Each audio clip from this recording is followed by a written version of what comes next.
Article 370 को लेकर supreme court में लगातार हेयरिंग चल रही है। आज की हेयरिंग में एक बड़ा अपडेट निकल के सामने आया है जो कि आम आवाम से जुड़ा हुआ है। अब सबसे पहले आपको बता दूं कि जिस तरह से सुप्रीम कोर्ट ने सरकार से जवाब मांगा था अब तक के जम्मू कश्मीर के हालात को लेकर, चुनाव कब होंगे उसे लेकर, स्टेटहुड का दर्जा कब मिलेगा उसे लेकर, अब सरकार ने उस पर क्या कुछ जवाब दिया है उस बारे में बातचीत करेंगे। और सबसे बड़ी बात यह है कि आर्टिकल 370 हटने से पहले जो सरकार ने दावे वादे किए थे, क्या वो जवाब अब सरकार दे पाएगी सुप्रीम कोर्ट को? चलिए रुक करते हैं, हमारे सहयोगी सनी दुबे हमारे साथ ज्वाइन कर चुके हैं। सबसे पहले सनी, आम आवाम से जुड़ी बात बताइएगा, आज सुप्रीम कोर्ट में जो हेयरिंग थी सबसे खास बात क्या रही? प्रियंका जी, सबसे खास बात जम्मू कश्मीर में जो धारा 370 के प्रावधानों को समाप्त करने के बाद जो जिसकी सुनवाई लगातार पिछले 11-12 दिन से सुप्रीम कोर्ट में चल रही है, उसमें आज के दिन बड़ा खास रहा, जिसमें सरकार ने को सुप्रीम कोर्ट की तरफ से एक सवाल किया गया, जिसमें उन्होंने पूछा था सरकार से कि जम्मू कश्मीर में आखिर स्टेटहुड कब वापस होगी, और यहाँ पे जो चुनाव लगातार पिछले 4 वर्षों से करवाए जाने थे विधानसभा के, उनको कब करवाया जाना था। उस पे सरकार ने कहीं ना कहीं स्पष्ट किया है कि आने वाले दिनों में चुनाव होंगे, लेकिन इसमें भी सुप्रीम कोर्ट को जो सरकार की तरफ से जो एसजी है तुषार मेहता, उनकी तरफ से कहा गया कि पहले यहाँ पे विधानसभा के चुनाव होंगे और फिर जो नगर निगम इकाइयां हैं उनके चुनाव होंगे, उसके बाद कहीं ना कहीं विधानसभा के चुनाव करवाए जा सकते हैं। यानी चुनाव जल्द हो सकते हैं जिस तरह से हालात जम्मू कश्मीर के बने हुए हैं। पर सबसे बड़ी बात यह है कि क्या सरकार वो जवाब दे पा रही है जो 370 हटने से पहले जो वादे किए थे, क्या उस तरह से बदलाव ग्राउंड पे देखने को मिला है? क्या उसका जिस तरह से रोड मैप भी बनाया जा रहा है ये देखने के लिए स्टेटहुड का दर्जा बहाल करने से पहले, तो उसे लेकर क्या अपडेट है फिलहाल? सच्चाई जो फिलहाल है उसे लेकर क्या सरकार ने कुछ जवाब दिया है? हालांकि जो जवाब दिया है सरकार की तरफ से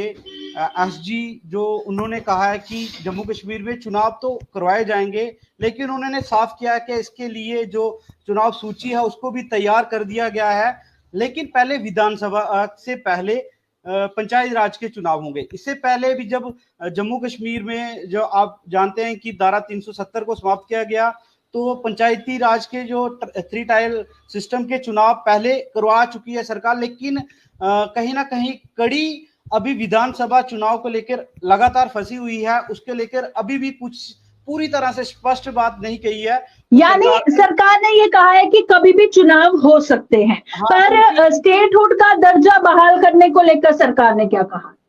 बिल्कुल, स्टेटहुड का आप जो सरकार की तरफ से कहा गया कि ये जो प्रावधान है अस्थाई है जम्मू कश्मीर में, जो ये परमानेंट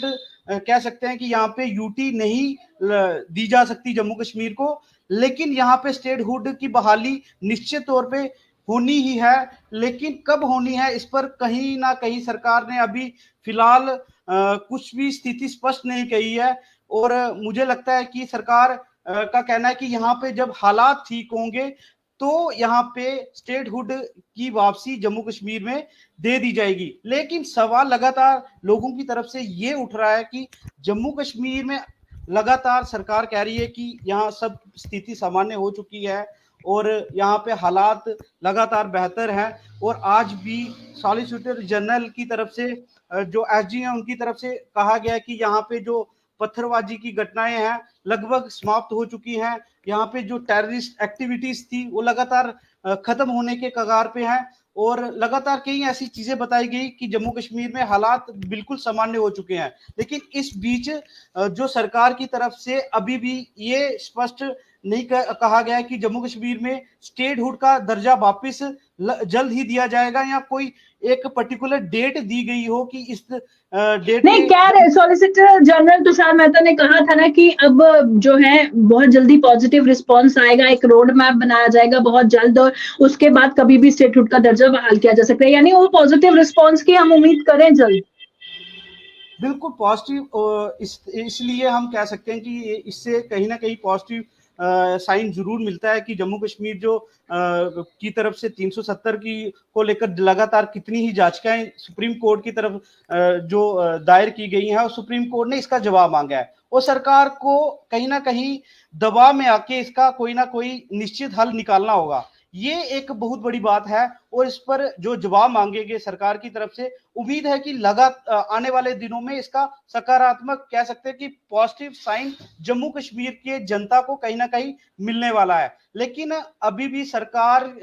जिस तरह से लोग लगातार निराश हैं 370 हटने के बाद जो स्टेट हुड की लगातार मांग उठाई जा रही है, क्योंकि यहाँ पे विधानसभा चुनाव न होने के कारण एक एडमिनिस्ट्रेशन लगातार 9 साल कह सकते हैं 9 साल हो चुके हैं विधानसभा चुनाव हुए जम्मू कश्मीर में और एडमिनिस्ट्रेशन यहाँ पर अपना कह सकते हैं इनडायरेक्टली शासन चला रहा है और लोगों को भी उम्मीद है कि उनके जो रिप्रेजेंटेटिव हैं वो उनकी बात सुने और जमीनी सतह तक जो जम्मू संभाग हो या कश्मीर संभाग हो उनकी समस्याओं का हल हो। क्योंकि आप देख रहे हैं कि डेली विजिट लगातार सड़कों पर है, आम जनता सड़कों पर है, लगातार टैक्स को लेकर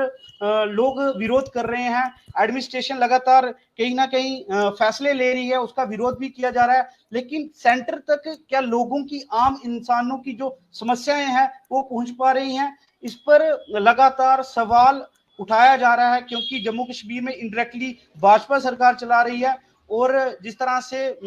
सरोड टोल प्लाजा में आपने देखा होगा कि जिस तरह से एनएचआई के अधिकारी कुछ बोल रहे हैं और बीजेपी के अधिकारी कुछ बोल रहे हैं, इससे साफ जाहिर होता है कि सेंटर तक आम इंसानों की आवाज नहीं पहुंच रही है। इस बीच जो सुप्रीम कोर्ट की तरफ से विधानसभा चुनाव को लेकर कहा, उनसे जवाब मांगा गया और उम्मीद है कि जल्द ही चुनाव हो सकते हैं जम्मू कश्मीर में, लेकिन ये कब होंगे अभी भी स्थिति पूरी तरह से स्पष्ट नहीं है। जी प्रियंका। चलिए, बहुत के लिए सन्नी हमारे साथ जो किए हुए थे और 370 को लेकर बड़ा अपडेट यही है कि सरकार ने जवाब दिया है कि चुनाव जो है वो कभी भी जम्मू कश्मीर में हो सकते हैं। और फिलहाल इस अपडेट में इतना ही, देखते रहे जी।